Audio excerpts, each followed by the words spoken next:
Bueno, muy buenas tardes a todos. Bienvenidos a nuestra serie de webinars, conferencia en línea, experiencias y retos desde la voz de los expertos. Una iniciativa de Andesco, la Asociación Nacional de Empresas de Servicios Públicos y Comunicaciones, Pacto Global Red Colombia y el convenio Universidad Santo Tomás y Contec. Y los programas de maestría en calidad y gestión integral y la especialización en dirección y gestión de la calidad. Hoy nos acompaña el ingeniero Frederick Ferro. Él es ingeniero de sistemas, especialista en ingeniería financiera de la Universidad Central, magíster en modelamiento y simulación, con 18 años de experiencia en el sector privado y 5 años de experiencia en el sector público, trabajando en entidades como lo son la Unidad de Restitución de Tierras, el Centro Nacional de Memoria Histórica, el SENA, y la Agencia Nacional de Contratación, desarrollando proyectos en infraestructura, en TI y en seguridad informática o ciberseguridad.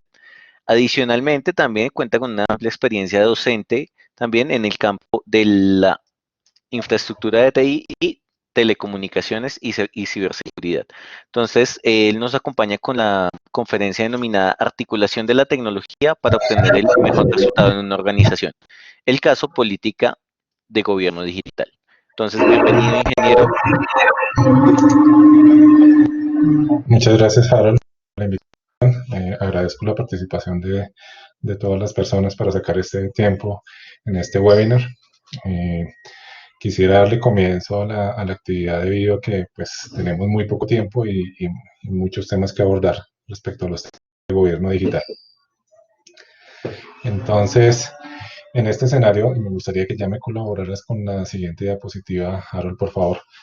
Las puedes ir movilizando ahí, te aparece el slide. Ok, gracias. Para el caso de política digital, pues tenemos como entendido que el gobierno digital, dentro de la política, tiene la iniciativa de promover el uso y el aprovechamiento de las tecnologías de la información, lo que normalmente conocemos como TI o TIC, para consolidar el Estado y volvernos ciudadanos competitivos, proactivos, innovadores, que generemos valor público en un entorno de confianza digital. Esto es una premisa que se maneja a nivel de MINTIC y con el apoyo de la Agencia Nacional Digital. Son conceptos que son generalizados, pero que pues de una u otra forma desde todas las entidades públicas se vienen conociendo, y esos conceptos que estamos manejando en este momento, pues es el día a día de sobre todo las áreas de tecnología, las direcciones de TI que tenemos en todas las entidades del sector público. Pero ¿qué es realmente? O sea, nosotros tenemos aquí una serie de definiciones, en esas definiciones de gobierno digital, que vienen articuladas con una serie de acciones que se han venido dando desde comienzos de los 2000, a partir de la definición de la política de gobierno en línea, que después se vino fortaleciendo. Se colocaron luego 4 elementos que le fortalecieron en cuanto a las definiciones que teníamos como habilitadores transversales y lineamientos y estándares. Y al final, con la definición ahora que tenemos de gobierno digital, estamos en un escenario en el cual tenemos 2 engranajes, uno que llamamos, o componentes, uno que llamamos TIC para el Estado y otro TIC para la sociedad. Esos 2 engranajes lo que permiten en este momento es atraer al ciudadano a participar dentro de lo que es la política de gobierno digital. Antes se dejaba a un lado y simplemente las entidades tomaban decisiones a partir de lo que consideraban debía ser el servicio que se debía prestar a cada uno de los ciudadanos desde su core de negocio o desde la interpretación que ellos tenían funcional de lo que se debía entregar a cada uno de los ciudadanos. Para eso se plantearon 3 definiciones.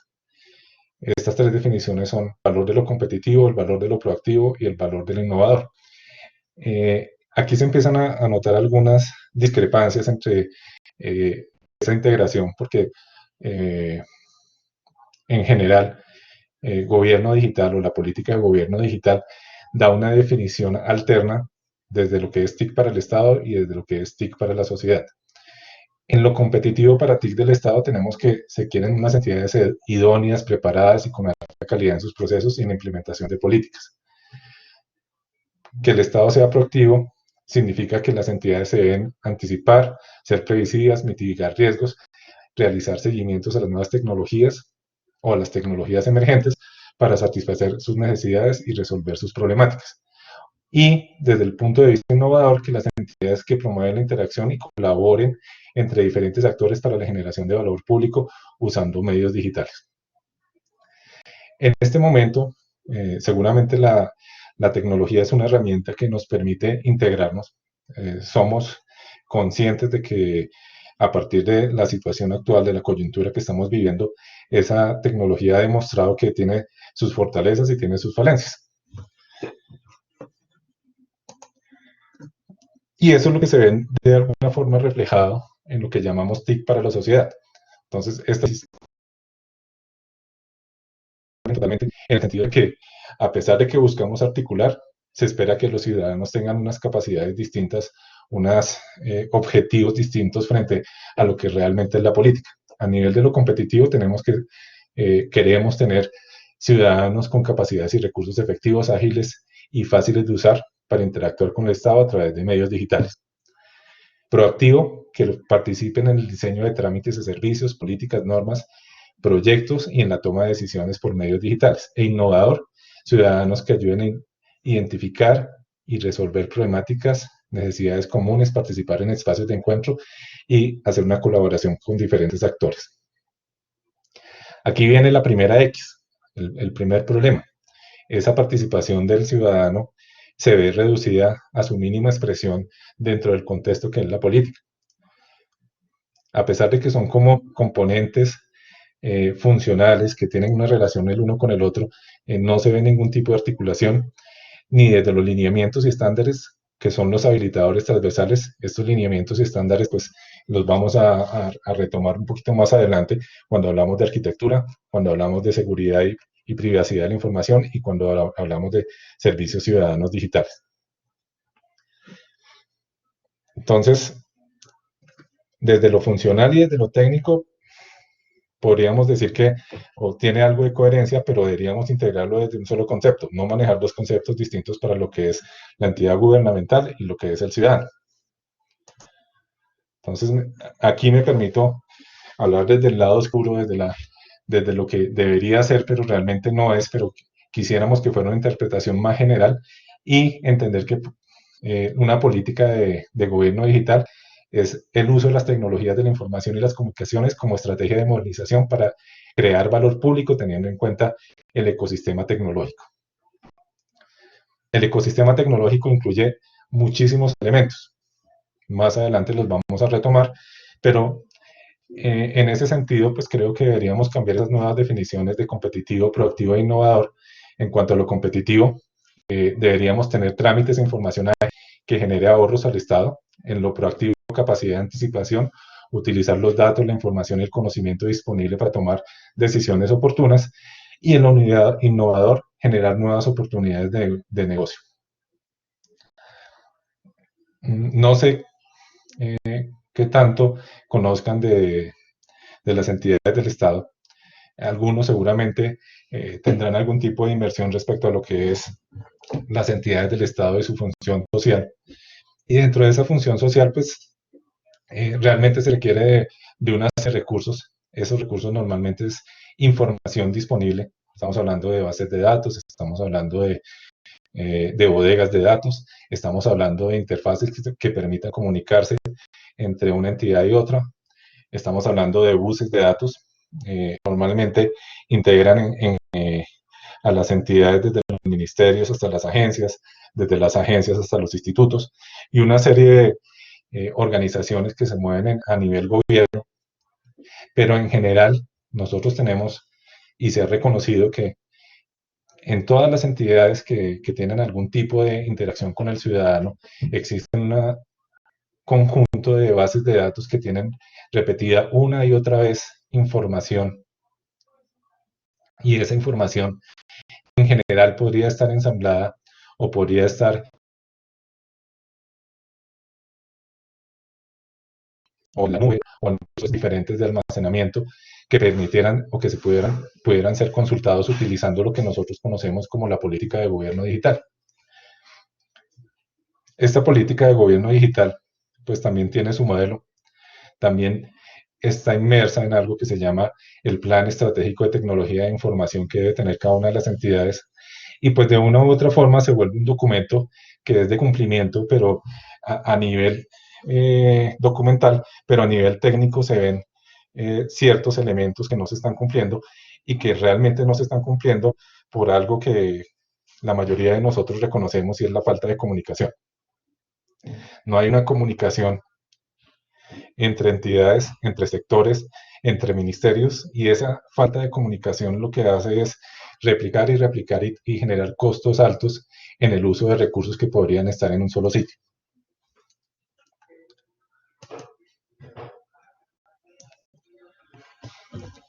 Entonces aquí viene una pausa activa que normalmente hago y hace referencia a las definiciones de lo que es efectivo, eficaz y eficiente. Entonces, efectivo quiere decir que uno debe lograr un objetivo o un efecto. Eficaz, que debe lograr ese mismo objetivo o efecto, pero de la forma como lo tenía pensado, deseado o planeado. Y eficiente es lograr el objetivo o el efecto como lo tenía pensado, pero en el menor tiempo posible. Estas discusiones y el uso a veces superficial de las palabras, pues permite en algunos momentos obviar la letra pequeña y simplemente realizar lo que uno considera que está bien, a pesar de que no lo esté haciendo utilizando de forma eficiente los recursos. O sea, eficiente siempre va a hablar del menor tiempo posible. Y esta carga normalmente se traslada a los contratistas, más no a los funcionarios de las entidades. Entonces, en este escenario en el cual buscamos ahorrar, obviamente el mayor ahorro se da sobre la disponibilidad del tiempo, sobre la ejecución de las acciones que tienen el tiempo.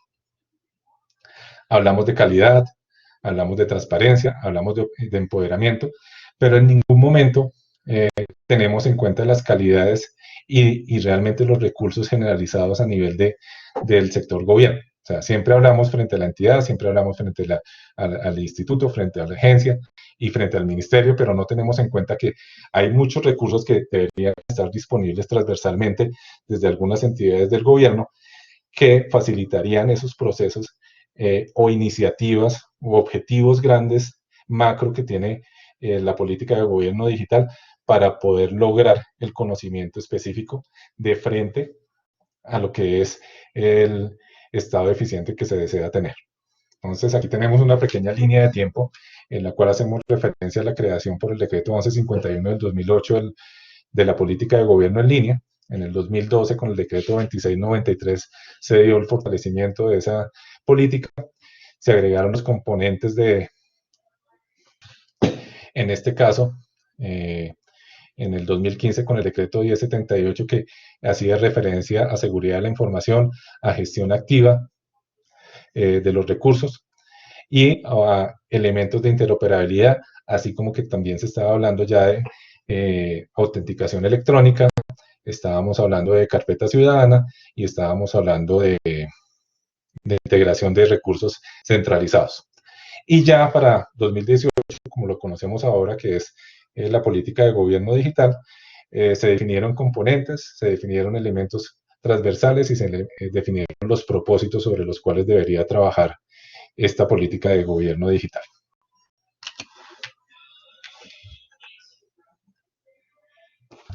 Entonces, ¿por qué es importante la política de gobierno digital?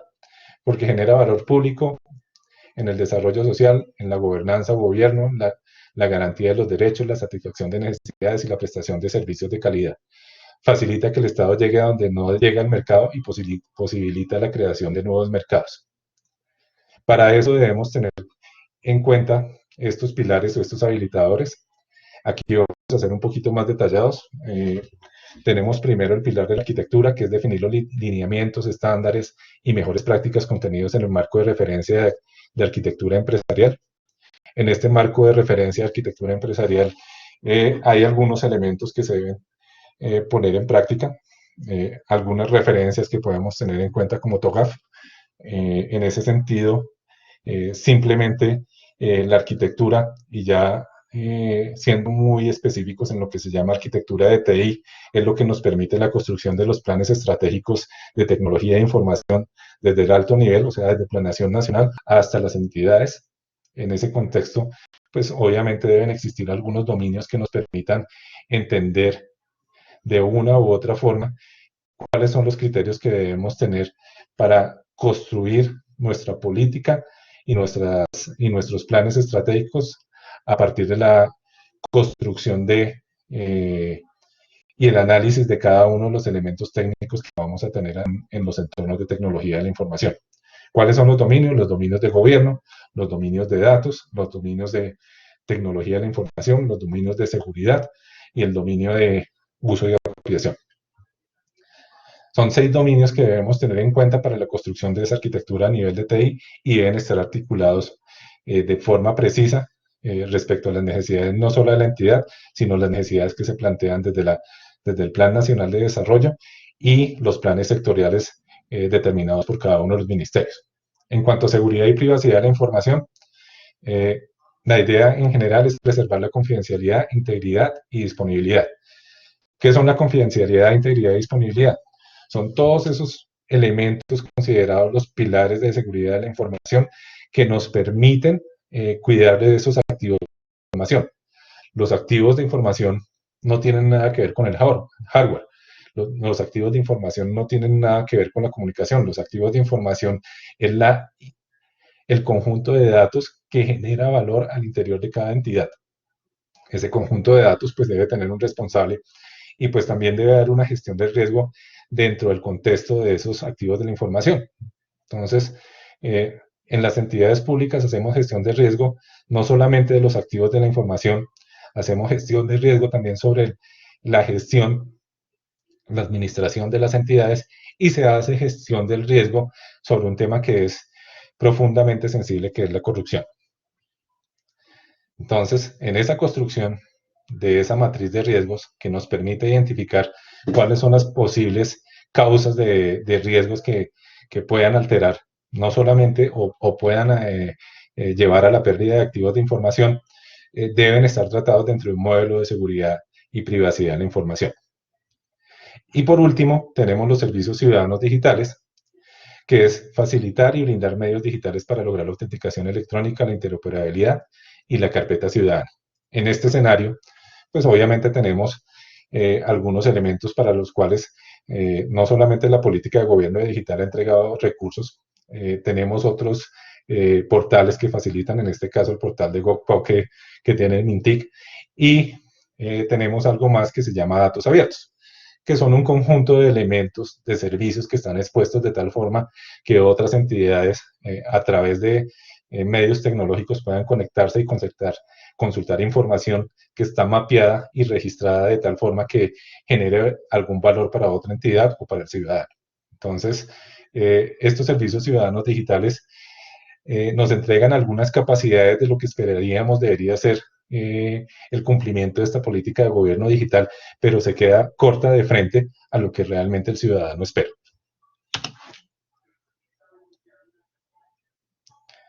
Y aquí vemos entonces los elementos que deberían ser no solamente desde lo que es la política, sino lo que debería entender el ciudadano, que es esa política de gobierno digital para el Estado colombiano. De frente a la arquitectura, deberíamos tener una identificación de los componentes principales y su relación para conseguir los objetivos de negocio y la misión institucional alineado con los planes y políticas gubernamentales. Aquí debemos hacer claridad sobre la fuente natural de información. Aquí tenemos una fuente natural de información en Colombia, que es la Registraduría Nacional del Estado, y tenemos también las cámaras de comercio y tenemos también las superintendencias.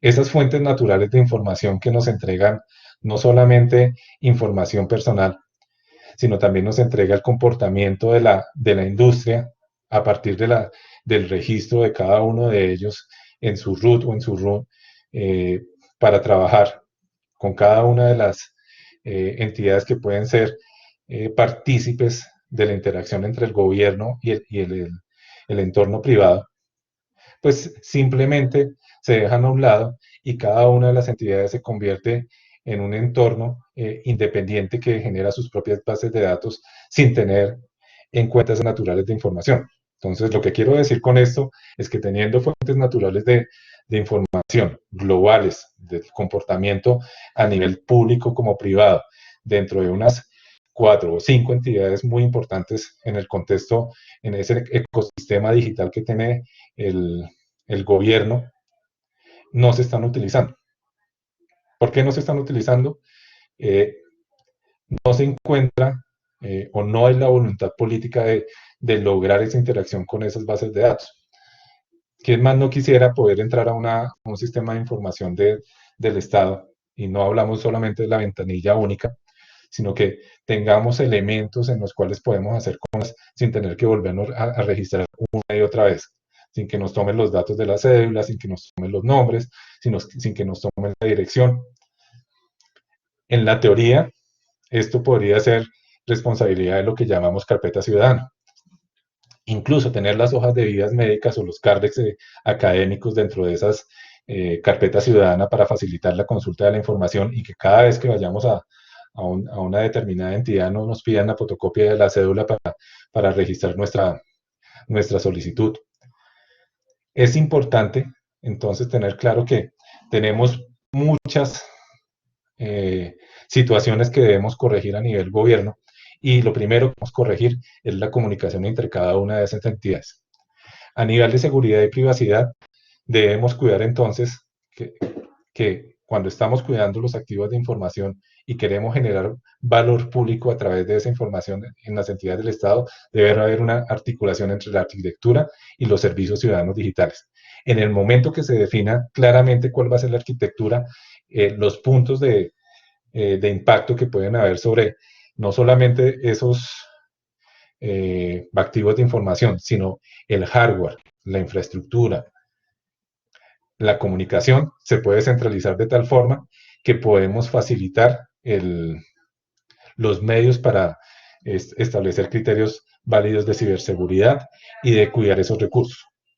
Y en cuanto a los servicios ciudadanos digitales, pues lo mínimo que debemos hacer desde las entidades del Estado es brindar un acceso eficiente a los servicios y del Estado y trámites del Estado a través de esos medios electrónicos. Medios electrónicos, seguramente podríamos considerar muchos. El front de lo que tenemos acá lo podemos encontrar en algunos momentos centralizados con un grado de articulación mínima, que quiere decir que podemos simplemente hacer un hipervínculo desde el portal de GoPro a cada uno de los portales de las entidades o una integración completa en la cual estamos haciendo uso de lo que se supondría sería el ideal en cuanto al manejo de datos en el Estado.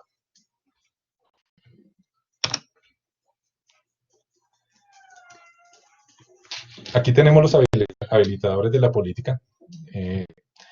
Estamos redundando porque ya los habíamos nombrado, pero algunos los tenemos en rojo y otros los tenemos en verde. Los que tenemos en rojo es lo que consideramos el back de los habilitadores y los que tenemos en verde es lo que consideramos el front o lo que ve el usuario en cuanto a los recursos que van a estar disponibles en esa política de gobierno digital. En el back pues tenemos la arquitectura, están los ministerios, están las agencias, está la registraduría civil, está la superintendencia, las cámaras de comercio, las unidades que podríamos tener, los entes de control inclusivo, y también podríamos incluir aquí la DIAN. En cuanto a temas de seguridad y privacidad, pues debemos tener en cuenta que debemos tenerlo de forma centralizada y de forma federada. En lo centralizado, las fuentes de datos, y en lo federado, la administración y los servicios que van a estar disponibles. En esa federación pues, y en esa administración y de servicios disponibles y de esos servicios disponibles, debemos tener en cuenta que hay que cambiar el paradigma, y ese paradigma significa que debemos tener la capacidad de entender qué es lo que puede estar en un conjunto de elementos centralizados como fuentes de datos, bodegas de datos, lagos de datos, y cómo vamos a realizar el acceso a esas fuentes de datos. Si vamos a utilizar APIs, si vamos a tener servicios expuestos, si vamos a tener sistemas de business intelligence o vamos a tener algún tipo de analítica de datos que nos permitan entregar al usuario final, que en este caso es el ciudadano, los recursos que realmente está buscando y no que tengamos que estar enviándolo de un sitio a otro para que llegue a obtener la información que desea o los servicios que estaba buscando. Y en el front vamos a tener que administrar y habilitar. ¿Qué vamos a administrar y habilitar? Pues esa carpeta ciudadana, ese conjunto de datos que nos permita, en este caso, hacer autenticación electrónica y también, además de la carpeta ciudadana, pues esos servicios que nos permitan integrar en un solo portal todos los recursos es all in one, sin tener que estar buscando cada una de las entidades para llegar a, o acceder a este servicio. Entonces, aquí hay iniciativas bastante importantes como la ventanilla única sobre la cual se puede entender que se están atendiendo los recursos, se están entregando los recursos, perdón, y se está atendiendo a todos los ciudadanos.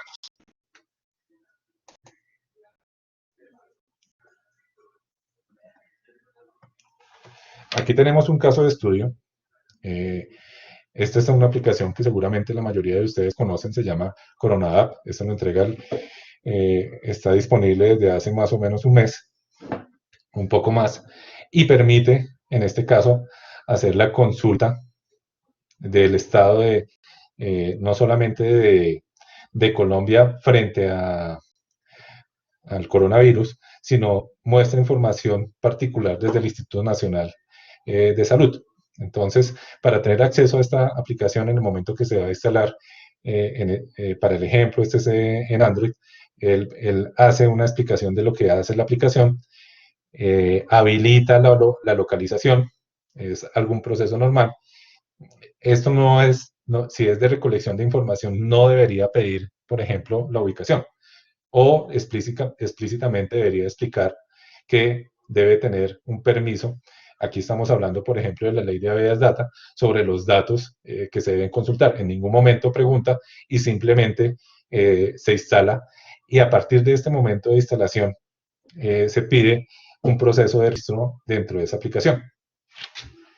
¿Qué ventajas trae Corona App? Además de que tiene información pertinente del Instituto Nacional de Salud, hace un pequeño cuestionario al ingresar en el momento que se hace el registro y en ese registro le permite, para el caso puntual, a partir de un pequeño diagnóstico que se hace de unas preguntas, que se hacen checks, aparece si está habilitado para estar circulando en el momento que los decretos o las normativas de cada ciudad lo permiten. Hasta aquí no hay ningún problema. Cuando salió la aplicación tenía alguna dificultad y era que estaba solicitando conexión al Bluetooth y conexión a Wi-Fi. Entonces, estos cambios los hicieron, esos controles de cambio los hicieron sobre la aplicación y al hacer esos controles de cambio, pues ya dejaron de incumplir con ciertos criterios técnicos, pero aún sigue pidiendo la localización. Uno puede negarse a entregar esa localización, pero el sentido de que pide la aplicación debería ser desde un contexto legal y habilitando lo que consideramos nosotros que está es muy explícito en la ley de habeas data, la 1581 del 2012.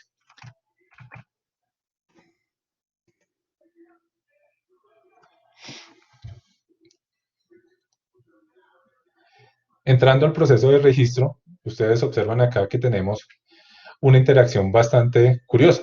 Y yo digo que es bastante curiosa porque este desarrollo de Corona App es desde la Agencia Nacional Digital, consultando datos del Instituto Nacional de Salud.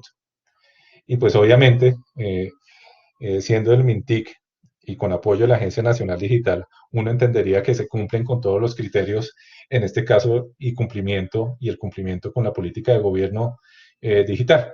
Y lo primero que observamos es que nos piden los nombres, el tipo de documento, el número de documento y el número celular.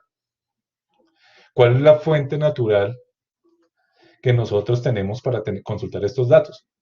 Y que definitivamente se vea reflejado en estos desarrollos que hay un proceso de integración.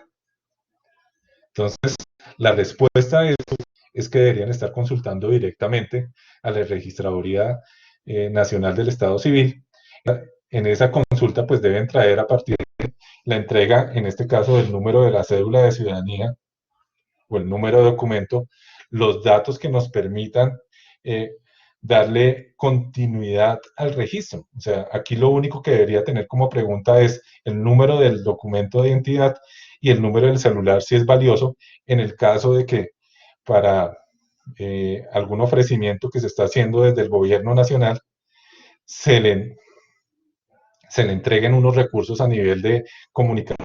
Esto quiere decir, creo que son 100 minutos de minutos telefónicos en el celular y un gigabyte de descarga en el plan para trabajar.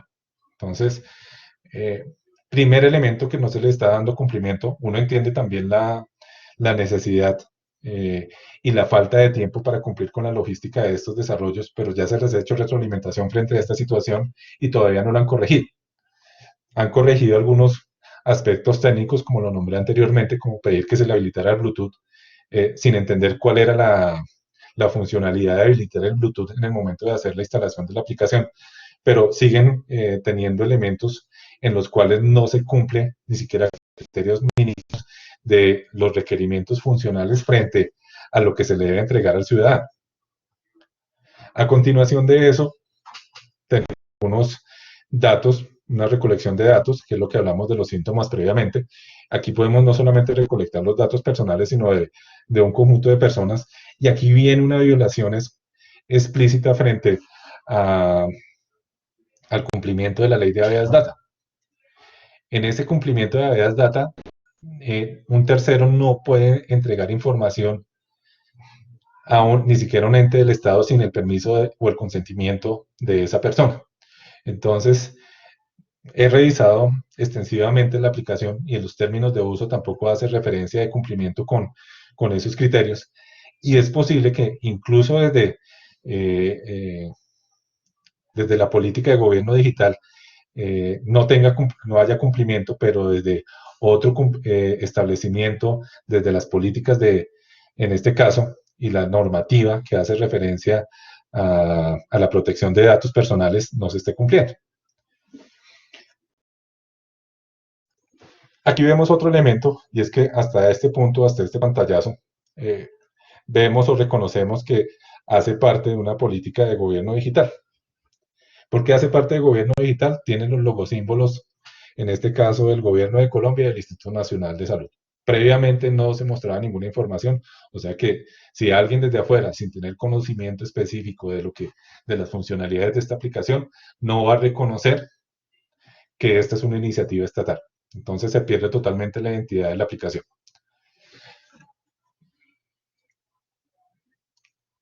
En el siguiente elemento visual tenemos, o en el siguiente menú tenemos la información estadística que consumen a partir de un servicio que está en el Instituto Nacional de Salud. Eso sí hace parte del proceso de integración.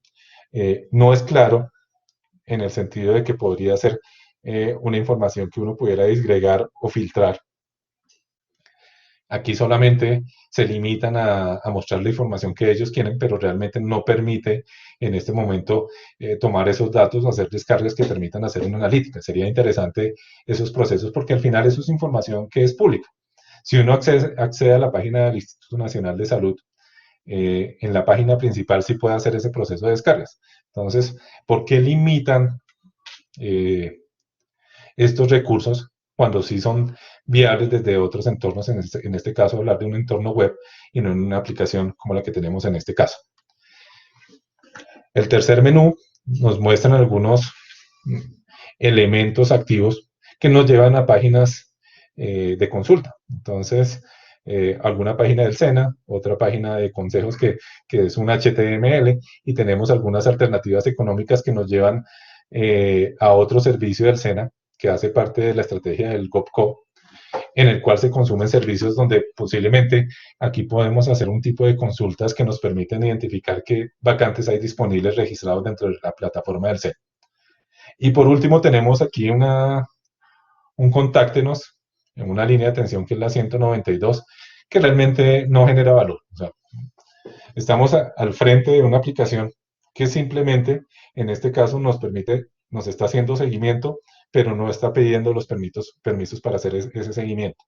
En el momento de hacer la desinstalación, no dice qué va a hacer con los datos, o sea, ellos se quedan con esos datos, y en evidencia de ese ejercicio de que ellos se quedan esos datos, es que cuando uno desinstala la aplicación y la vuelve a instalar, vuelve y pide los datos de registro, pero cuando uno quiere recolectar los datos que aparecen de los síntomas, ya aparecen los datos de esa persona. Entonces no hay una claridad frente al ejercicio, y evidentemente, de nuevo queda claro que no están respetando los criterios de protección de datos que se deben tener a partir del cumplimiento de la habeas data.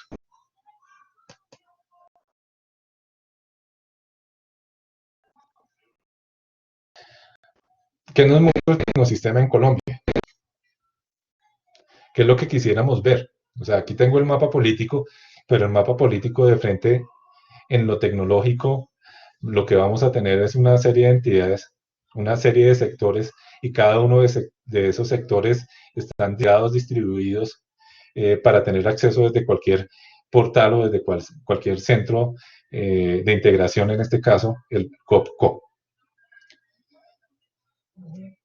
Algunas entidades son territoriales, algunas son entidades de carácter nacional. Las entidades de carácter nacional pues se salen algo de este marco, pero pues nunca hay un proceso de integración por detrás de todos los elementos que quisiéramos tener para poder atender al ciudadano de forma correcta, de forma óptima y de forma eficiente. Entonces, el mapa político, nosotros lo conocemos desde la primaria.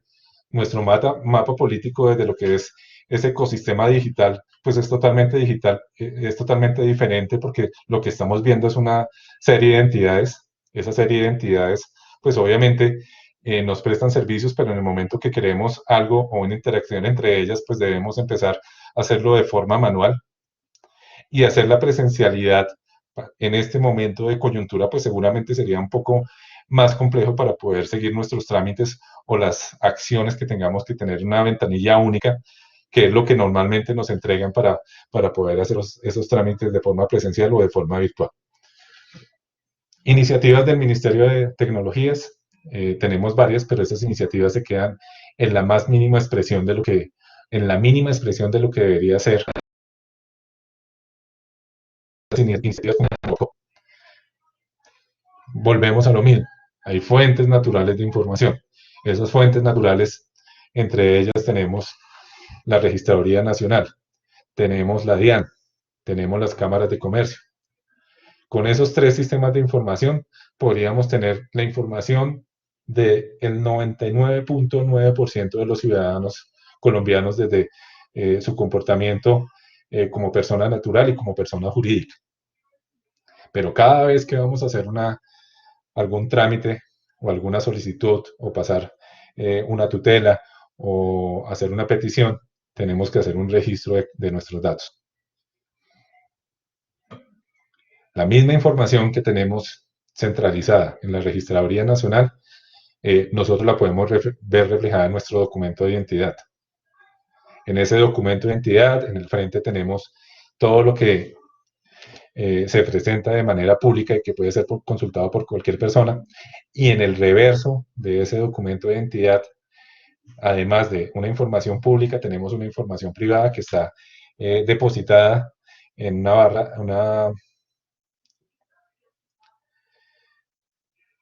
una barra digital bidireccional que se puede consultar, y que tiene dentro de esa barra digital encriptada los datos públicos y tiene los datos privados, que en este caso quiere decir que tiene las huellas, o la huella en este caso del dedo índice que está registrado en el documento, de tal forma que está encriptado y permite hacer un proceso de autenticación. Entonces, aquí empiezan a jugar varios elementos. Tenemos la autenticación, que la podemos centralizar frente a una entidad, que en este caso es la Registraduría Nacional. Tenemos una autenticación de las personas jurídicas, que podríamos hacer en las cámaras de comercio. Tenemos una centralización de lo que llamaríamos carpeta ciudadano, que debería ser una integración entre la Registraduría Nacional y el Ministerio de las TIC o MINTIC. Ese tipo de desarrollos nos limita funcionalidad del Estado, cómo podemos hacer esta información, si que está pasando de una a otra, del Ministerio de Defensa al Ministerio de Identidad, o del MINTIC a MINCiencias, o del Ministerio de Agricultura al Ministerio de Transporte. Muchas iniciativas que son entregadas desde los ministerios, pero ninguna está articulada. Otro caso u otro ejemplo es, por ejemplo, el tema de los comparendos electrónicos. En este momento no se pueden hacer comparendos electrónicos porque no hay un sistema que permita hacer reconocimiento sincrónico de las placas y reconocimiento facial, de tal forma que se pueda adjudicar los comparendos de la persona que va manejando el vehículo con la persona o con el vehículo dueño de, en este caso, o simplemente con el vehículo. ¿A quién se le coloca el comparendo? ¿A la persona o al vehículo? Y si se le coloca al vehículo, hay que asegurarse que la persona que va manejando sea reconocida utilizando un sistema de reconocimiento facial, en este caso porque sería el único sistema que nos permitiría correlacionar, en este caso, los datos del conductor con el vehículo. Hay muchísimos ejemplos. Podríamos traer a colación distintos elementos que nos permitieran decir, bueno, pero ¿qué es lo que está sucediendo? En este momento, solo entidades de carácter nacional como el SENA tienen elementos integradores a nivel nacional y territorial. Esos elementos integradores no solamente se consideran que son integradores porque se conectan a la plataforma de GovCo, sino porque también hacen consultas de bases de datos y en este caso también hacen consultas a la Registraduría Nacional. Hemos escuchado de los apoyos en este momento que se están dando a las personas de bajos recursos respecto a las consultas que se están haciendo en una plataforma y dicen que las consultas las están haciendo en una plataforma en la cual está conectada a las bases de la Registraduría Civil. Pueden estar conectadas a las bases de la Registraduría Civil, pero esa conexión no hace referencia a que está teniendo acceso directo a la Registraduría. Lo único que pueden hacer con la registraduría en este caso, y el único servicio que esté expuesto a la registraduría, es para procesos de autenticación electrónica, en la cual nosotros enviamos unos datos de referencia, normalmente es el número de identificación, enviamos la toma de datos de una huella, ¿sí? Y con esa huella se hace un cotejo que permite decir si efectivamente esa persona es la que se está identificando dentro de la plataforma. Pero antes o después, o los momentos, o la logística que se utiliza, es la que no permite decir que se cumple con todos los criterios para poder decir que es funcional. O sea, ¿cuándo se debe dar el proceso de autenticación? ¿Al comienzo en el registro o después cuando se van a entregar las ayudas? Entonces es importante tener claro que en estos escenarios hay alguien que tiene que tomar decisiones y que tiene que tener la claridad tecnológica de frente a cómo funcionan todos los sistemas de información dentro de la nación. ¿Quién tiene ese conocimiento? ¿Quién se vuelve integrador? ¿Quién toma las decisiones? ¿Y quién tiene los recursos o los presupuestos para abordar esta gran iniciativa que nos permita realmente cumplir con esta política de gobierno digital?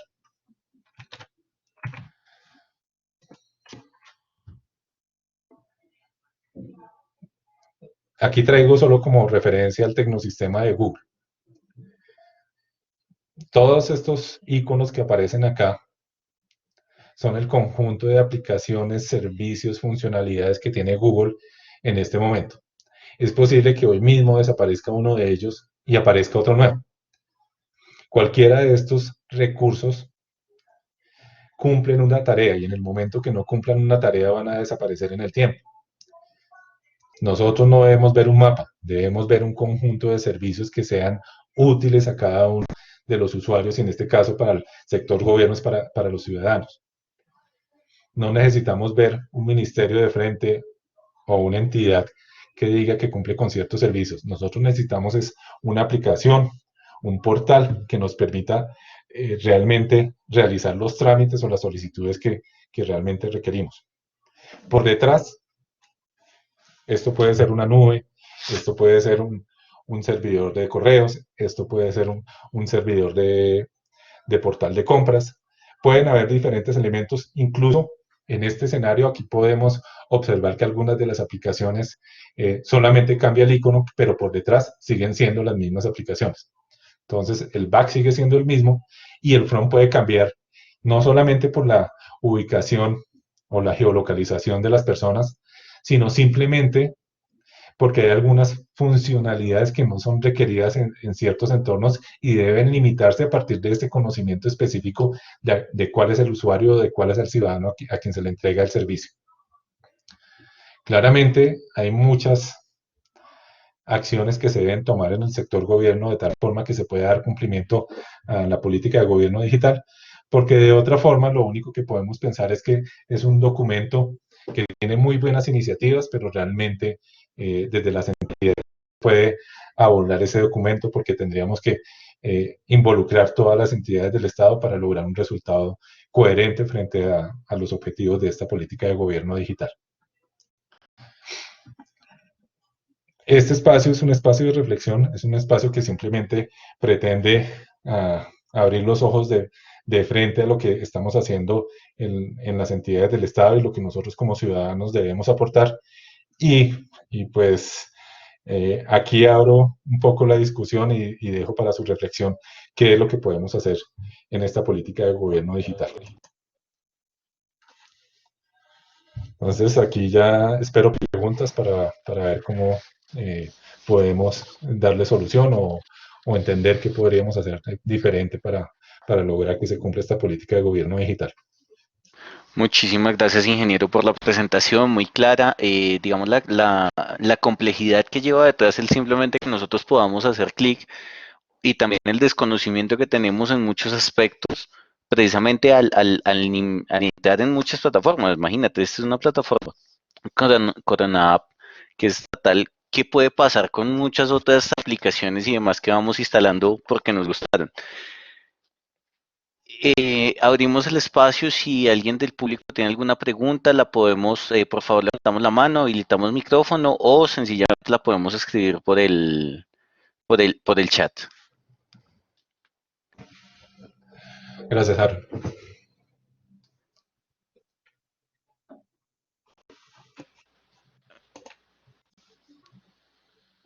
Ok, arranco yo, Inge. En términos generales, tú qué opinas, digamos, en lo que nos queda, digamos, de este gobierno y en fin con el desarrollo? Si nos comparamos de pronto con algunos otros estados, algunos otros países, qué tan avanzados o qué tan retrasados estamos, digamos, con respecto a Latinoamérica? ¿Cómo va nuestro proceso? Documentalmente estamos muy avanzados, o sea, realmente nosotros nos alineamos con políticas que en este momento están establecidas en Europa. Si nosotros vemos los documentos que están en España, pues no estoy hablando de plagio, pero están muy articuladas. O sea, realmente el referente nosotros tecnológico del gobierno es el Estado español. Y a nivel tecnológico, pues hay iniciativas. Desde la Agencia Nacional Digital se encuentran algunas iniciativas, por ejemplo, el bus de datos utilizando una plataforma que es Xroad. Esa plataforma lo que permite es hacer una integración a nivel de comunicaciones y de consulta de servicios o consumo de servicios, en la cual la entidad que se conecte debe tener un protocolo estándar y sobre ese protocolo estándar puede consultar todas las fuentes de información que están en las otras entidades que están interconectadas. ¿Qué ventaja tiene Xroad? Por ejemplo, que en este caso, y como caso de éxito, hay dos países que utilizan la misma plataforma y están integrados entre ellos. Independiente que estén interconectados, se limitan por políticas de acceso y por políticas de seguridad para que, obviamente, la información que está en un estado, en este caso Finlandia, no pueda no ser visto por Estonia y viceversa. Entonces, tenemos iniciativas desde lo técnico, tenemos iniciativas desde lo documental y desde lo normativo, pero mira que estamos hablando de un escenario en el cual estamos hablando de España y en otro escenario desde lo tecnológico que estamos utilizando tecnologías de un país que fue desarrollado, que fue Estonia y que lo está compartiendo en este momento con Finlandia.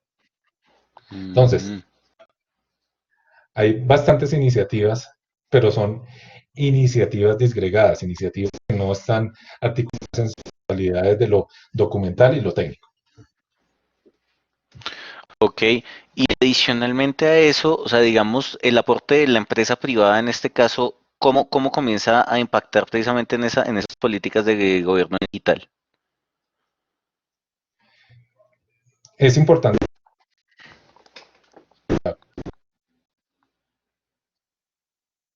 APPs privadas pueden generar valor. Claramente hay servicios que se prestan desde ese escenario. Tenemos algunas integraciones, por ejemplo, con las cámaras de comercio y las notarías. Las cámaras de comercio, a través de sus empresas, pueden estar prestando servicios de autenticación, haciendo consultas sobre la Registraduría Nacional del Estado Civil. En otros casos, podemos tener esas alianzas en las cuales estas empresas privadas prestan servicios, por ejemplo, en los peajes para hacer reconocimiento de las placas de los vehículos, pero no solamente el reconocimiento de las placas de vehículos como necesidad, sino como veníamos hablando, también hacer el reconocimiento facial para lograr esa integración y tener todos los elementos que nos permitan hacer la identificación, por ejemplo, de un conductor dentro de ese vehículo. Entonces, a veces son iniciativas disgregadas, porque las el Ministerio de Transporte necesita desde las concesiones de las vías nacionales reconocer son las placas para poder hacer el cobro, pero no pensó que en algún momento, en el término de la necesidad de identificar el conductor para colocar una infracción y de ahí construir el documento de comparendo, necesitaba también reconocer al conductor del vehículo. Entonces, ¿por qué no conocen la parte normativa o por qué no primero se alimentan de esa información que les permita entender claramente qué es la parte normativa, los requerimientos funcionales, para después llegar a un tipo de desarrollo? No, van surgiendo necesidades y de acuerdo a las necesidades, pues están tomando acciones, pero nunca es prospectivo de frente a reconocer cuál es la verdadera problemática. Entonces, vamos a elementos que nos generan situaciones particulares, se tratan de solucionar y más adelante nos damos cuenta que realmente nos faltaba algo más y que en el fondo puede que en un proyecto podría cambiar de forma estructural el desarrollo inicial que se había planteado. Este caso lo vemos todos los días. En el momento que pavimentan la calle que pasa por el frente de nuestra casa y a los 2 días viene el acueducto o viene la energía o viene el teléfono y abre huecos porque tenían que hacer la instalación antes de construir la calle. Estamos de acuerdo. Bueno, muchísimas gracias, ingeniero, de parte de Andesco, de Pacto Global Colombia, del convenio Stay Contec. Agradecemos mucho este espacio. María Fernanda, ¿tienes una pregunta? Sí, buenas noches. Buenas noches. Me parece muy importante acerca de lo que acaban de socializar, fundamental como reflexión, la articulación, pero más allá el tema de la comprensión de la normativa, teniendo en cuenta que está la normativa, está lo relacionado a las necesidades propias de los contextos, está lo relacionado a la solución de los problemas y también la misma comprensión de la normativa y la comprensión de la tecnología nos permite que de alguna u otra manera nos permite que podamos entender como todas esas dinámicas y dar soluciones de acuerdo a las políticas estatales. Estoy de acuerdo con María Fernanda. Hay muchos elementos que están muy sueltos, son ruedas sueltas en lo que es el entorno de las tecnologías a nivel gobierno. Y pues obviamente estas que he nombrado son una de tantas que se podrían ver. Yo no conozco todo el ecosistema ni el tecnosistema que tenemos en este momento a nivel gobierno, pero sí he participado de mesas de trabajo desde Planeación Nacional hasta Mintic y reconozco que hay algunos elementos que para mi entendimiento no generan esa articulación, ¿sí? Ese alineamiento que uno dice, bueno, hay claridad desde lo normativo, desde lo documental, desde lo administrativo, desde la gestión, e incluso en el momento de hacer las implementaciones que realmente no cuadran o no hacen un match y que no tenemos ese Lego que nos permitan, ese extralandia que nos permiten juntar cada uno de esos elementos para realmente construir y no simplemente tener un muro ahí con las babas. Vale, muchísimas gracias. ¿Tenemos alguna otra pregunta por parte del público? ¿Algún otro aporte? Muchas gracias por el aporte. Entonces, ahora sí, bueno, ingeniero, realmente como le venía diciendo, muchísimas gracias de parte de Andesco, de Pacto Global Colombia, del convenio Stay Contec, de los programas de maestría y especialización. Eh, Como siempre, pues la idea es traer temas diferentes, temas nuevos, temas que de pronto desconozcamos muchos de algunas especificidades de cómo funcionan nuestras organizaciones y en este caso cómo funciona realmente el Estado. O sea, hay una cantidad de datos detrás que no conocemos y que de pronto son importantes y es bueno comenzar a visibilizarlos. Jorge Moreno, Harold, hay una pregunta de Jorge. sí, nos pregunta, con toda la data que poseen las fuentes gubernamentales de los ciudadanos y con el aumento de la demanda de los servicios digitales, contamos en este momento con un repositorio robusto desde que nacemos hasta el día de hoy. El repositorio es robusto, claramente es robusto. O sea, la información que podemos tener ahí puede variar desde nuestras historias médicas hasta inclusive todos los trámites que pudiéramos hacer en cualquiera de las entidades. Es robusto porque tenemos la data, no hay integración. ¿Cuál es el punto de integración? Pues eso lo debería definir Mintic o la Agencia Nacional Digital y a partir de ese momento decir cuáles son las fuentes eh, de datos naturales. No solamente para replicarlos como datos. Acuérdense que los datos se convierten en información después de un proceso de analítica, después de ese proceso de analítica y un proceso de conversión podríamos llegar a algo que llamamos conocimiento. Ese conocimiento se construye a partir de la información, de una correlación de datos y de información, y después de tener conocimiento, pues se hace investigación. O sea, hasta no llegar a esas etapas, de subir esas etapas, pues simplemente lo que tenemos es un repositorio robusto, no, y la palabra es clara. Una cosa es diferente es tener un repositorio y otra es tener datos analizados que se convierten en información o tener conocimiento. Entonces, como repositorio tenemos una cantidad bastante grande de datos. Robusto, nosotros podríamos decir que es robusto. De hecho, como fuente natural, y ya lo habíamos nombrado la registraduría, habíamos nombrado las cámaras de comercio, habíamos nombrado la DIAN, seguramente combinando por lo menos esos tres conjuntos de datos, esas bases de datos o esas bodegas de datos, yo creo que la mayoría de personas tendrían una información que por lo menos es importante para poder hacer otros tipos de trámites en las demás entidades del Estado. Ok. No sé, Jorge, ¿te responde tu pregunta o tienes? Ok, muchísimas gracias, Jorge. Entonces, muchísimas gracias a todos. Una feliz noche. Nuevamente, muchísimas gracias, ingeniero Frederick. Y por acá nos veremos. Dentro de Gracias, 8 días tenemos nuestra nueva charla sobre finanzas personales en tiempos de pandemia, cómo organizarlas y cómo, digamos, algunos tips para poder mejorar a cargo de la doctora Viviana Quintín. Entonces, muchísimas gracias y les deseo una feliz semana. Feliz noche a todos. Gracias, Aaron.